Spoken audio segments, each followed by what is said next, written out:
ആപദ്ധർമ്മം വസുദേവന്റെ മുന്നിലേക്ക് ദുഷ്ടനായ കംസനോട് എതിരിടുന്നത് ഉചിതമല്ല എന്ന് മനസ്സിലാക്കിയ വസുദേവർ ഇവിടെ തന്ത്രപൂർവ്വം കംസനിൽ നിന്ന് ദേവകിയെ രക്ഷിക്കുവാൻ വേണ്ടിയിട്ടുള്ള കാര്യങ്ങളെക്കുറിച്ച് ചിന്തിച്ചു.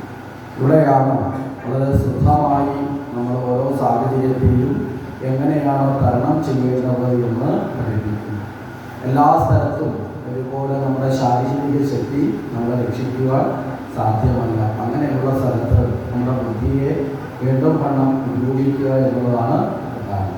ഇവിടെ കംസനെ അപേക്ഷിച്ച് നോക്കിയാൽ നിർമ്മലമായ ബുദ്ധിയാണ് ആർക്കുള്ളത്? വസുദേവർക്ക് ഉള്ളത്. അവിടെ വസുദേവര് കംസനെ ഒന്ന് രണ്ട് കാര്യങ്ങളെ ബോധിപ്പിക്കുകയാണ്. വസുദേവർ കംസനോട് ചോദിച്ചത്, അങ്ങ് ജ്ഞാനിയല്ലേ? കംസനെ സംബന്ധിച്ചിടത്തോളം ഈ പദം ഉൾക്കൊള്ളാൻ പറ്റുന്ന ഒന്നല്ല. കാരണം അഹങ്കാരികൾക്ക് അജ്ഞാനികൾക്ക് ഒരിക്കലും ജ്ഞാനി എന്ന പദം ചെയ്യില്ല.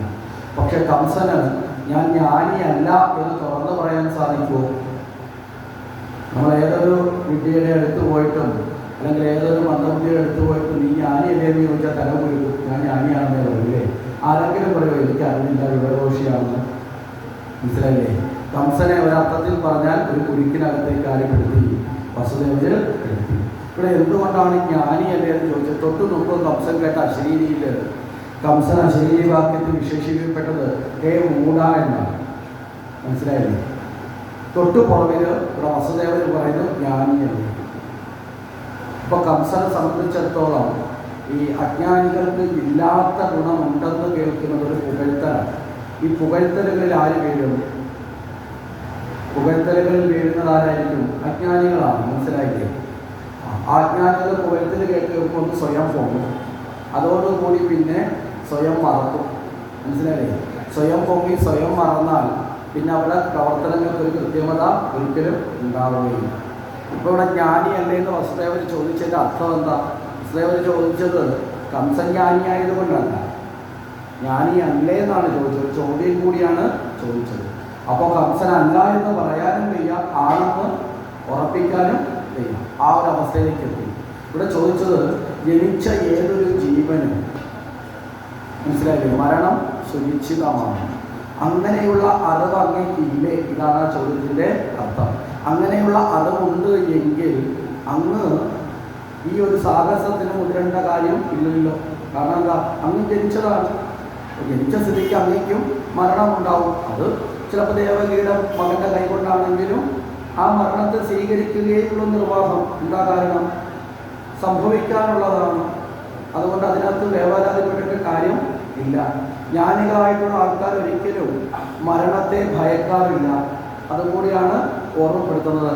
അങ്ങിപ്പോൾ എന്തുകൊണ്ടാണ് സഹോദരിയുടെ മുടിക്ക് കുത്തിപ്പിടിച്ച് വാളെടുത്തത്? മരണഭയം കൊണ്ടാണ്. സഹോദരിയോട് സ്നേഹക്കുറവ് കൊണ്ടാണോ? അല്ല. ഏറ്റവും കൂടുതൽ സ്നേഹമുള്ളതാരോടാണ്? ദേവകിയോടാണ്. മനസ്സിലായില്ലേ? ആ സ്നേഹത്തെ പോലും മറന്നുകൊണ്ട് ഏറ്റവും കൂടുതൽ സ്നേഹിക്കുന്ന ആ സഹോദരിയെ വധിക്കാനുള്ള സാഹസത്തിലേക്ക് അങ്ങെത്തപ്പെട്ടത് എന്തുകൊണ്ടാണ്? അങ്ങയുടെ മരണഭയം കൊണ്ടാണ്. ഈ മരണഭയം ആർക്കാണ് ഉളവാകുന്നത്? അജ്ഞാനികൾക്കാണ്. ജ്ഞാനികൾക്ക് ഒരിക്കലും എന്തുണ്ടാവരുത്? മരണഭയം ഉണ്ടാവരുത്. ഇത് കംസനെ ഒന്ന് ഉണർത്തിച്ചു. മനസ്സിലായില്ലേ? അതല്ല, ഞാൻ അജ്ഞാനിയാണ്, എനിക്ക് മരണഭയമുണ്ട് എന്ന് തുറന്ന് സമ്മതിക്കാൻ ആരെ കൊണ്ട് പറ്റില്ല? കംസനെ കൊണ്ട് പറ്റില്ല. രണ്ടാമത് ചോദിച്ചു, അങ്ങ് ധീരനല്ലേ? ഒന്നുകൂടെ പുകഴ്ത്തി. എല്ലാം ആണെന്നല്ല പറഞ്ഞ അല്ലേന്നാണ് ചോദിക്കുന്നത്. ധീരനെന്ന് പറഞ്ഞാൽ ആരാ? ധീരനെന്ന് പറഞ്ഞാൽ ധീരനെന്ന വാക്കിനർത്ഥം ധീ എന്ന് പറഞ്ഞാൽ ആത്മാവെന്നാണ്. ആത്മബോധമുള്ളവനല്ലേ എന്നാണ്. മനസ്സിലല്ലേ? ധീരൻ എന്ന് പറയുന്നത് പുറമേ കാണിക്കുന്ന ശൗര്യമല്ല. അങ്ങ് ധീരനല്ലേ? ആത്മബോധമുള്ളവനല്ലേ? മനസ്സിലായില്ലേ? അപ്പോൾ ആത്മബോധമുള്ളവനാണെങ്കിൽ ശരീരബോധത്തിൽ ദുഃഖിക്കേണ്ട കാര്യമുണ്ടോ? ആത്മബോധത്തിലേക്ക് എത്തപ്പെടുമ്പോൾ നമ്മൾ സ്വയം അറിയേണ്ടത് എന്താണ്? ഈ ശരീരം നശ്വരമാണ് എന്നും ആത്മാവ് മാത്രമാണ് ശാശ്വതമായതെന്ന ബോധം അങ്ങ് അറിയുന്നില്ലേ എന്നാണ് ചോദിച്ചത്. അതുമല്ല എന്ന് പറയാൻ ആരെ കൊണ്ട് പറ്റുന്നില്ല? മനസ്സിലായില്ലേ? ചോദ്യം വരുന്നുണ്ട്, പക്ഷേ ഉത്തരം കൊടുക്കാൻ കംസന് സാധിക്കുന്നില്ല. കാരണം ഉത്തരം കംസൻ കൊടുത്താൽ ഒരുപക്ഷെ കംസനെ അതോടുകൂടി ലോകം പരിഹസിക്കും. മനസ്സിലായില്ലേ? എല്ലാമായി മഹാരാജാവായിരിക്കുന്ന ആള് താൻ ആത്മബോധമില്ലാത്തവനാണെന്ന് പറയാൻ പറ്റില്ല. അജ്ഞാനിയാണെന്ന് പറയാൻ പറ്റും, അതും പറ്റില്ല. സത്യമാണ്, പക്ഷെ അത് പറയാൻ പറ്റില്ല. അവസ്ഥയ്ക്ക് അത് കഴിഞ്ഞ് ചോദിച്ചു, അങ്ങ് പരാക്രമിയാണ്. കാരണം അങ്ങേ ഭയന്നാളുടെ ദേവന്മാരടക്കം ഇപ്പോൾ ഭയന്ന് നിൽക്കുന്നത്. ഇപ്പോൾ പരാക്രമിയായ അങ്ങ് കേവലം നിസ്സാരമായ കാര്യം എന്താ? കംസനെ സംബന്ധിച്ചോളം ലോകത്തുള്ളതെല്ലാം നിസ്സാരമെന്ന് കരുതുന്ന ആളാണ് കംസൻ. മനസ്സിലായില്ലേ?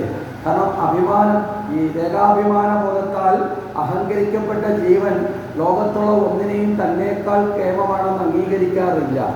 എല്ലാത്തിനേക്കാളും മുകളിലാണ് ഞാൻ എന്നുള്ളതാണ് ഈ അഹങ്കാരത്തിൻ്റെ ഒരു പ്രധാന ലക്ഷണം. അതിൻ്റെ മുകളിൽ എത്തി നിൽക്കുന്ന ആളായതുകൊണ്ട് അങ്ങയ്ക്ക്, ഇത്രയും പരാക്രമിയായ അങ്ങയ്ക്ക് കേവലം ദേവകിയുടെ ഒരു കുഞ്ഞിനെ ഭയമാണെന്ന് ലോകത്തിന് മുമ്പിൽ അങ്ങ് കാട്ടിക്കൊടുത്താൽ അതിന് നാണക്കേടാർക്കാം? മനസ്സിലായില്ലേ? കംസനാണ്. അപ്പോൾ ആ അവസ്ഥയിലേക്ക് അങ്ങ് പെടരുത് എന്ന് കൂടി പറഞ്ഞു. കംസന് കേട്ടപ്പോൾ തോന്നി, കൊള്ളാം, ശരിയാണല്ലോ ഇതൊക്കെ എന്ന് കംസന് ഒരു ചിന്തയുണ്ടായി.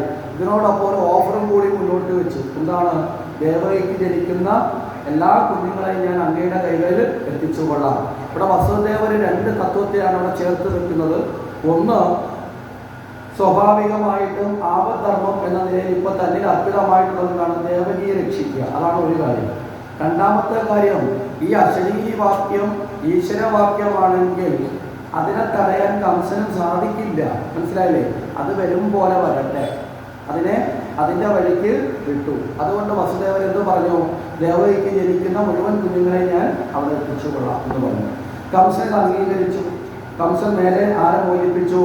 അവിടെ ദേവകിയെ മോചിപ്പിച്ചു.